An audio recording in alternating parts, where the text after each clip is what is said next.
Hello everyone. तो आज की इस वीडियो में हम आपको पढ़ाने वाले हैं मैथ कक्षा 8वीं का चैप्टर नंबर 8 क्लास का चैप्टर नंबर 2, जिसका नाम है लीनियर इक्वेशन, एक चर वाले रैखिक समीकरण, जिसमें आज हम पढ़ने वाले हैं एक चर वाले रैखिक समीकरण।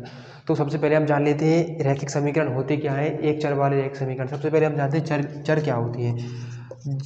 चर और ऐसी संख्याएं, ऐसे नंबर जिसकी वैल्यू फिक्स नहीं होती है, जिसको हम चर कहते हैं, जिनमें आती है एक्स वाई जेड वाली संख्या, जैसे एक्स है, वाई है, जेड वाली है, इनको हम चर कहते हैं। और इसके बाद आते हैं अचर, जिसकी वैल्यू फिक्स होती है, जैसे कि आपको पता ही होगा 1 2 3 4 ये सारे अचर में आते हैं, इनको अचर बोलते हैं। तो एक चर वाले रैखिक समीकरण, तो ऐसे समीकरण रैखिक समीकरण जिसमें एक चर होता है, जैसे मैंने एक इक्वेशन लिख दी है x + के 2 = 7, तो इसको हम बोलेंगे एक चर, यानी कि इसमें चर की वैल्यू है एक और रैखिक समीकरण है। अब रैखिक समीकरण क्या होता है? रैखिक समीकरण ऐसा समीकरण जिसमें जो चर है, यानी कि x है, तो उसकी जो ऊपर हाईएस्ट पावर होती है, उसके ऊपर जो घात होती है वो एक होती है। तो यहाँ पर x की पावर कितनी है? एक है। x की घात कितनी है? एक। तो इसको हम बोलते हैं एक चर वाले रैखिक समीकरण। तो यानी कि चर है एक और रैखिक समीकरण है, यानी कि इसमें x की पावर हाईएस्ट पावर एक है, तो इसको हम लिख सकते हैं x + के 2 = 7। ये एक रैखिक समीकरण है। इसके बाद जैसे हम दूसरा एग्जाम्पल लेते हैं, x² + के 2 = 5, तो ये रैखिक समीकरण है या फिर नहीं, बताइए। तो ये एक रैखिक समीकरण नहीं है, क्योंकि इसमें जो x की पावर है वो 2 है, तो इसको हम रैखिक समीकरण नहीं कहेंगे। तो जितने भी समीकरण, मैं अगर मान लो मैं इसको लिख देता हूँ, तो ए भी एक रैखिक समीकरण है, 2x + के 5 = 3, ए भी एक रैखिक समीकरण है, 2xy + के 2, ये एक रैखिक समीकरण नहीं है, क्योंकि इसमें जो x की पावर है, इसमें दो वेरिएबल आ गए, इसमें दो अचर संख्या है x और y, इसको रैखिक समीकरण नहीं कहेंगे।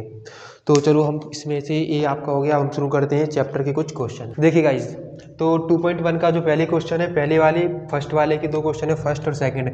इन क्वेश्चन में पूछा है कि जो इक्वेशन है, इन लीनियर इक्वेशन को, जो एक चर वाले रैखिक समीकरण है, इनको पहले हमें सॉल्व करना है। सॉल्व करने के बाद इनके आंसर की जांच भी करनी है। तो चलो स्टार्ट करते हैं। पहला क्वेश्चन है 3x = 2x + के 18।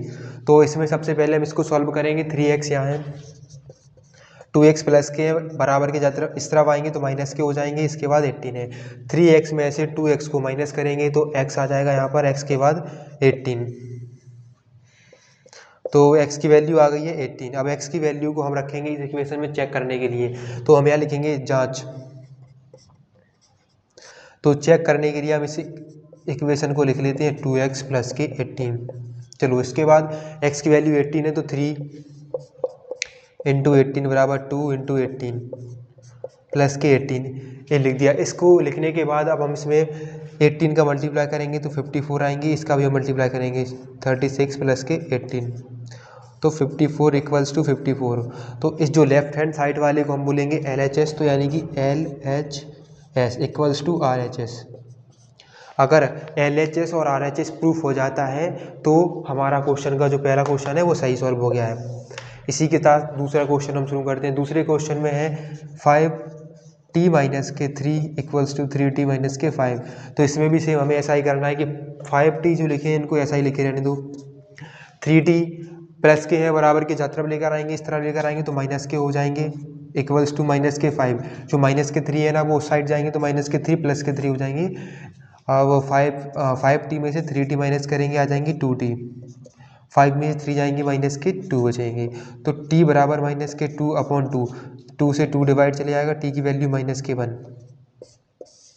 अब आप में से बहुत से लोग कहीं कुछ समझ में नहीं आया, तो मैं आपको एक चीज़ बता देता हूँ। सबसे पहले जो भी प्लस वाले नंबर होते हैं, प्लस वाले, अगर इसको हम बराबर के बात तरफ ले जाते हैं, इक्वल्स टू उस साइड करते हैं तो माइनस के हो जाते हैं, और अगर माइनस वाले कोई भी नंबर को उस साइड ले जाएंगे तो प्लस में हो जाएंगे। इसके बाद अगर कोई नंबर मल्टीप्लाई में है तो बराबर के बाद तरफ डिवाइड में जाएगा, और कोई नंबर डिवाइड में है तो मल्टीप्लाई में, इसको आप याद रख लेना। इसी तरह मैंने देखो 5t माइनस के 2t थे, तो इसको मैंने माइनस कर दिया, 2t होगा, 5 3 में से जाएंगे 2 बचेंगे, t इक्वल्स टू 2 है ना t के साथ में, ये है मल्टीप्लाई में, यहाँ पे मल्टीप्लाई में, तो इक्वल के बाद तरफ जाएंगे तो डिवाइड में चले जाएंगे, 2 से 2 हम इसमें डिवाइड दे देंगे, इसके बाद 2 से 2 कट जाएंगे, t की वैल्यू माइनस के 1 आ जाएगी। तो अब इसको आंसर को चेक भी करना है, तो आंसर को चेक करने के लिए जो फर्स्ट क्वेश्चन है मैं इसको हटा दे रहा हूँ, क्वेश्चन नंबर, इसको मैं ऐसे लिख लेता हूँ 5t माइनस के 3 इक्वल्स टू 3t माइनस के 5। तो हमारे पास t की वैल्यू निकल के आ गई थी 1, तो 5 इंटू टी की जगह पे माइनस के 1 रख देंगे, माइनस के 3 इक्वल्स टू 3, टी की वैल्यू माइनस के 1 है, माइनस के 5, तो 5 का मल्टीप्लाई हम 1 में करेंगे तो माइनस के 5 माइनस के 3 बराबर 3 का मल्टीप्लाई माइनस के 1 में करेंगे तो 3 माइनस के 1 यानी कि माइनस के 3 माइनस के 5, तो 5 और 3 माइनस के 8, 5 और 3 माइनस के 8, तो AVLHS इक्वल्स टू RHS हो गया है। माइनस से माइनस आप यहाँ पर क्लोज भी कर सकते हैं, 8 इक्वल्स टू 8, तो जो भी लेफ्ट हैंड साइड का जो भी सॉल्यूशन था वो राइट हैंड साइड के सॉल्यूशन से इक्वल हो गया है, तो ये जो भी आंसर हमारा आया है टी की वैल्यू माइनस के 1 आई है, तो ये वेरिएबल का सही आंसर है। चलो फ्रेंड्स नेक्स्ट क्वेश्चन पूरे करते हैं, चलो लेट्स गो स्टार्ट इट।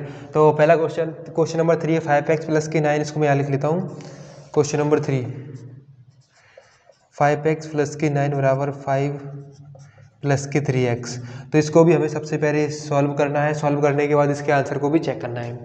तो सॉल्व करते हैं 5x, वो जो 3x है इस साइड आ जाएंगे, 3x इक्वल्स टू 5, जो प्लस के 9 है इस साइड चले जाएंगे, माइनस के 9 हो जाएंगे।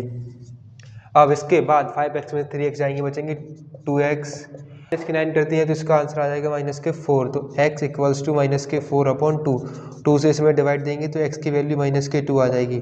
अब x की वैल्यू आने के बाद इस क्वेश्चन को हमें अब आंसर चेक करना है। आंसर चेक करने के लिए सबसे पहले इस क्वेश्चन को लिख लेते हैं 5x, यहाँ आप लिख लेना चेक आंसर उत्तर की जाँच।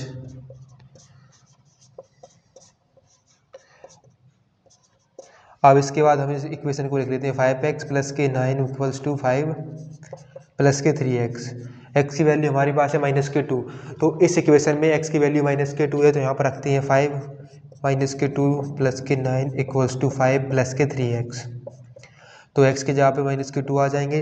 अब 5 का मल्टीप्लाई करेंगे तो 5 दूनी 10 प्लस के 9 बराबर 5, अब प्लस के 3 का माइनस के 2 में मल्टीप्लाई करेंगे तो माइनस के 6 आंसर आएगा। इसमें से कितने बचेंगे, इसमें माइनस का 1 इक्वल्स माइनस के 1 से 1 इक्वल आ जाएगा, यानी कि 1 इक्वल्स टू 1, तो ये भी हमारी इक्वेशन सॉल्व हो गई। LHS equals to RHS, LHS equals to RHS। तो इस तरह से आपके क्वेश्चन नंबर 3 भी कंप्लीट हो गया। ऐसे ही आपको बाकी के पूरे क्वेश्चन करने हैं, तो हम क्वेश्चन नंबर आपको 4 करके दिखाते हैं। क्वेश्चन नंबर 3 इसको आप नोट डाउन कर लेना। क्वेश्चन नंबर 4 भी वेरी इजी क्वेश्चन है, 4z प्लस के 3 इक्वल्स टू 6 प्लस के 2z। इस क्वेश्चन को भी हम ऐसे ही सॉल्व करेंगे। 4z 2z साइड आएंगे माइनस के, तो माइनस के 2z 6, 3 उस साइड चले जाएंगे माइनस के 3, इस साइड आने के बाद 4z में से 2z करते हैं माइनस, तो आ जाएंगे 2z इक्वल्स टू 6 में 3 माइनस करेंगे 3, z इक्वल्स टू 3/2।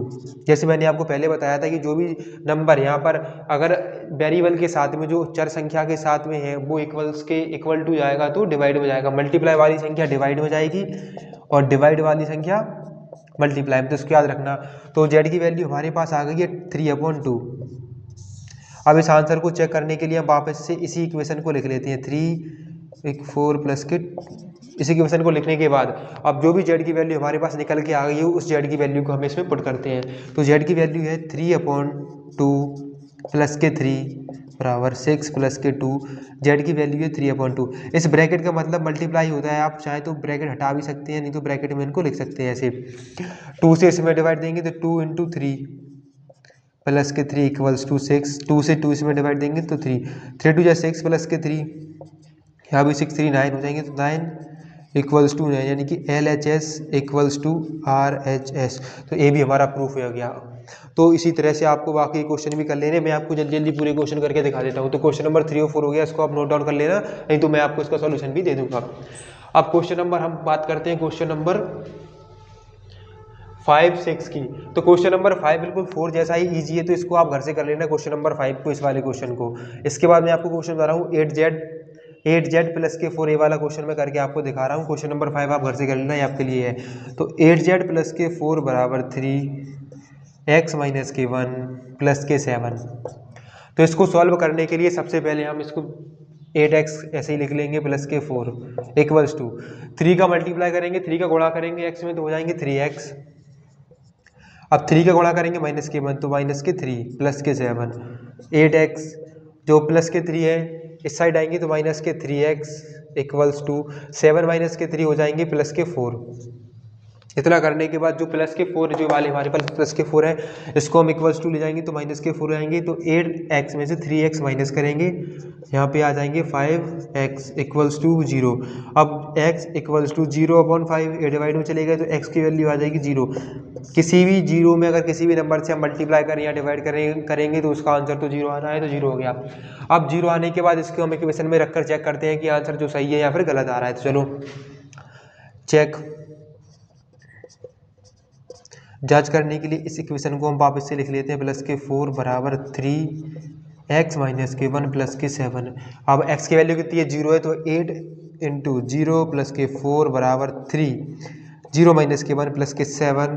तो 8 का मल्टीप्लाई 0 में करेंगे तो यहाँ तो 0 आ जाएगा, 0 प्लस के 4 इक्वल्स टू यहाँ भी 3 का मल्टीप्लाई इसमें देखो 0 में से बन जाएगा तो माइनस के 3 प्लस के 7। तो यहाँ होगा यहाँ 4 इक्वल्स टू 3 का मल्टीप्लाई 1 में करेंगे माइनस के 3 प्लस के 7 तो 4 इक्वल्स टू ये 4 हो जाएंगे।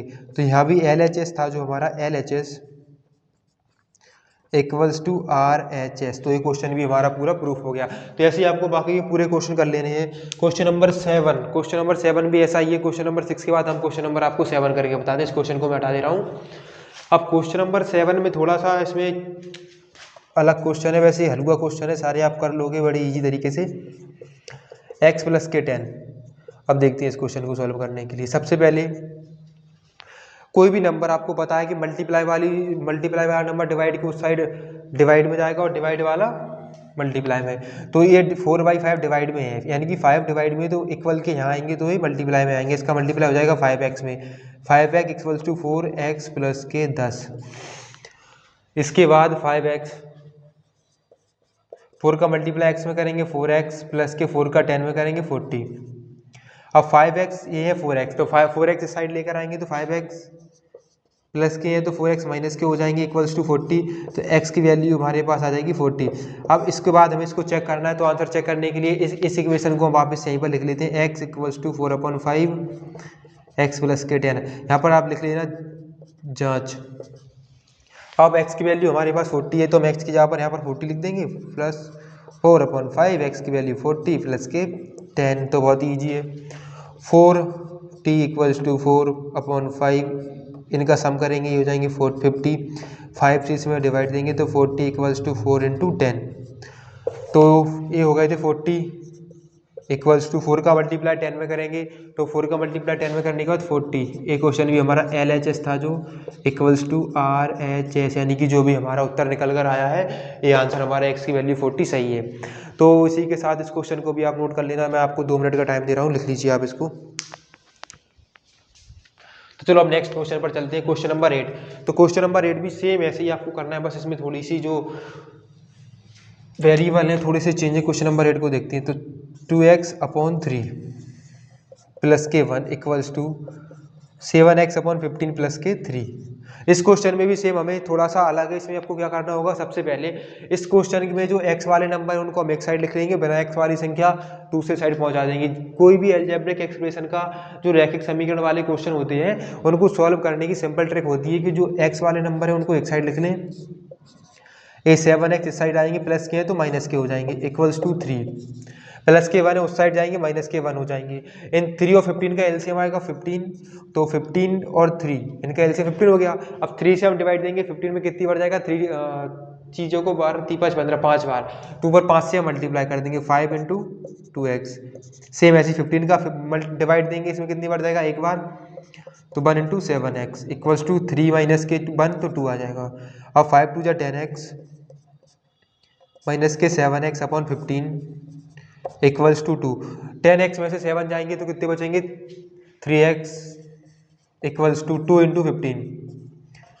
3x बराबर 15 2 जा 30, x बराबर 30/3 से डिवाइड देंगे तो x की वैल्यू हमारे पास निकल के आ जाएगी 10। अब x की वैल्यू 10 आने के बाद इसको हमें इसके आंसर को चेक करना होगा। तो सिंपल इजी सा, बहुत ही आराम से आप इसको कर लोगे। तो आंसर चेक करने के लिए इस इक्वेशन को हम वापस से लिख लेते हैं यहाँ 2x प्लस के 3 प्लस के 1 बराबर 7x अपॉन 15 प्लस के 3। लेकिन यहाँ लिख लेना आप जांच के, यहाँ पर उत्तर की हम जांच कर रहे हैं। तो x की वैल्यू हमारे पास निकल के आ गई थी ये 10। तो इसमें जो भी आपको x दिख रहा है उसकी जगह पर हम 10 लिख देंगे। तो 2 इंटू 10 अपॉन 3 प्लस के 1 बराबर 7x, सॉरी x की जगह पे 10 रख देंगे प्लस के 15। ठीक है, इसके बाद ये हो जाएंगे 20 अपॉन 3 प्लस के 1 जो हो जाएंगे 70। इनको आप यहाँ पर डिवाइड भी दे सकते हैं, 5 टू या 10, 5 टू या 15, तो 7 टू या 14 अपॉन 3 प्लस के 3 का मल्टीप्लाई 1 में करेंगे तो 33 अपॉन 3 इक्वल्स टू, ऐसे ही सेम यहाँ पर 43 का मल्टीप्लाई 3 में 3 9 अपॉन 3, 3 से 3 कट जाएंगे जो जाएंगे 23, और यहाँ पर भी 23।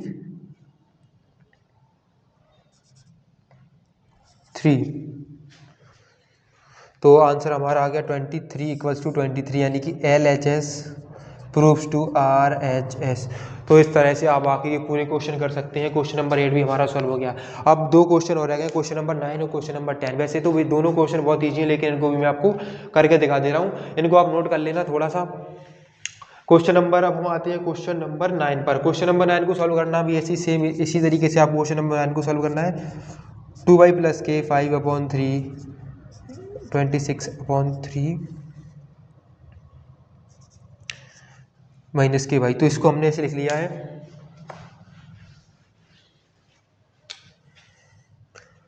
सॉरी यहाँ प्लस के वाई ये थी, 2y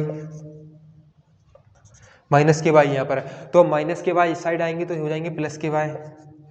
इसके बाद 26 अपॉन 3, 26/3 पहले से यहाँ पर है, तो इसके लिए जो 5/3 है इसको हम बराबर के इस तरफ ले जाएंगे, तो 5/3 ऐसे हो जाएंगे। तो 2y में से 2y प्लस की वाई हो जाएंगे 3y इक्वल्स टू 3 और 3 का एलसीएम 3 ही आएगा। तो 26 माइनस के 5 3y इक्वल्स टू जो कितने हो जाएंगे यहाँ पर 21 अपॉन 3 से डिवाइड देंगे तो 3y इक्वल्स टू 7, y बराबर 7 अपॉन 3 यानी कि 7/3। तो y की वैल्यू आ गई है हमारे पास 7/3। अब आंसर चेक करने के लिए इस इक्वेशन में हम जो y की वैल्यू उसको हम रखेंगे, तो यहाँ लिख देंगे हम जांच करने के लिए। तो 2y प्लस के 5 अपॉन 3 बराबर 26 अपॉन 3 माइनस के y की वैल्यू की देखें 7 अपॉन 3 प्लस के 5 upon 3 equals to 26 upon 3 minus y की वैल्यू हमारे पास है 7 अपॉन 3। इसका मल्टीप्लाई कर देंगे 7 का 2 में, तो 7 2 जा 14 अपॉन 3 5 अपॉन 3 इक्वल्स टू इन दोनों का एलसीएम 3 आएगा। जब बेस सेम हो तो एलसीएम 3 हो गया, तो 26 माइनस के 7, यहाँ भी इनका एलसीएम 3 आएगा, तो 14 प्लस के 5 इक्वल्स टू ये हो जाएंगी 19 अपॉन 3, ये भी 19 अपॉन 3 इक्वल्स टू 19 अपॉन 3। तो यहाँ भी अपना जो LHS है इक्वल्स टू RHS प्रूफ हो गया। तो ऐसे ही आपको पूरे क्वेश्चन एक करके प्रूफ कर देना है। तो क्वेश्चन नंबर हमारा ये क्वेश्चन नंबर कौन सा था 9, क्वेश्चन 9 भी प्रूफ हो गया है। अब हम बात करते हैं क्वेश्चन नंबर 10 की। तो इस क्वेश्चन में वैसे आपको कुछ समझ में नहीं आया तो आप बता देना, वैसे इसमें कुछ भी क्वेश्चन नहीं है, सारे क्वेश्चन इसी तरीके से आपको कर लेने हैं। अब क्वेश्चन नंबर हम 10 की बात करते हैं। क्वेश्चन नंबर 10 को करने के लिए सेम क्वेश्चन नंबर 10, तो क्वेश्चन नंबर 10 को लिखते हैं 3m, जल्दी से इसको आप कर लेना 5m माइनस के 8 अपॉन 5। ठीक है, तो 3m जो प्लस के 5 है इस साइड आएंगे, माइनस के 5 हो जाएंगे माइनस के 8 अपॉन 5, 5 में से 3 आएंगे माइनस के 2m इक्वल्स टू माइनस के 8 अपॉन 5। अब इसके बाद आपको पता है कि जो भी नंबर मल्टीप्लाई में होता है इक्वल के बाद तरफ जाएगा तो डिवाइड में चला जाएगा। तो m बराबर माइनस के 8 अपॉन 5। अब जी माइनस के 2 है, m के साथ में मल्टीप्लाई में थी तो इक्वल के बाद तरफ जाएंगे डिवाइड में, तो यहाँ पर हम डिवाइड में माइनस के 2 लेकर आ जाएंगे। 2 से माइनस के 8 में डिवाइड देंगे तो माइनस के 2 से माइनस 8 में डिवाइड देंगे तो 2 चौको 8 तो 4 यानी कि 4 अपॉन 5, 4/5 आंसर यहाँ पर हमारा आ जाएगा। m की वैल्यू आ गई। m की वैल्यू निकलने के बाद अब इसमें हम रखेंगे, इस इक्वेशन में रखकर हम चेक करेंगे कि आंसर हमारा सही या फिर गलत है। तो चेक करने के लिए यहाँ लिखते हैं जांच 3m equals to 5m plus के माइनस के 8/5। अब m की वैल्यू है 4/5, तो जो m है ना यहाँ पर लिखेंगे हम 4/5 प्लस के 5 इंटू 4/5 माइनस के 8/5। ठीक है, अब 4 का मल्टीप्लाई करेंगे, 3 और 4 3 या 12/5, ये हो गया। इसका मल्टीप्लाई करेंगे 5 4 या 20/5 माइनस के 8/5, 20/5 इक्वल्स टू 5 और 5 का एलसीएम भी 5 आएगा और यह 20, तो 20 में से 8 हम माइनस करेंगे तो इसका आंसर आएगा 12/5। तो इसी तरह से LHS equals to RHS, LHS equals to RHS। ऐसे ही आपके पूरे क्वेश्चन हो गए हैं कंप्लीट। तो ये 2.1 कंप्लीट हो गया है हमारा। ऐसे ही क्वेश्चन आपको कोई सा भी क्वेश्चन में अगर लिखकर आ जाए कि समीकरण को हल कीजिए और उत्तर की जांच कीजिए, तो आपको इसी तरह से पूरे इक्वेशन को सॉल्व कर लेना है। इक्वेशन सॉल्व करने के बाद जो भी आपका आंसर आए आपको इस इक्वेशन में रख के देख लेना है। अगर आपका आंसर गलत आ रहा है तो आपने जो भी यहाँ पर x की जो वैल्यू निकाली है इसको रखने के बाद यहाँ पर गलत हो रहा है, तो हो सकता है कि आपने सवाल सही से सॉल्व नहीं किया हो। तो ऐसे ही हम चलो नेक्स्ट पार्ट में मिलेंगे।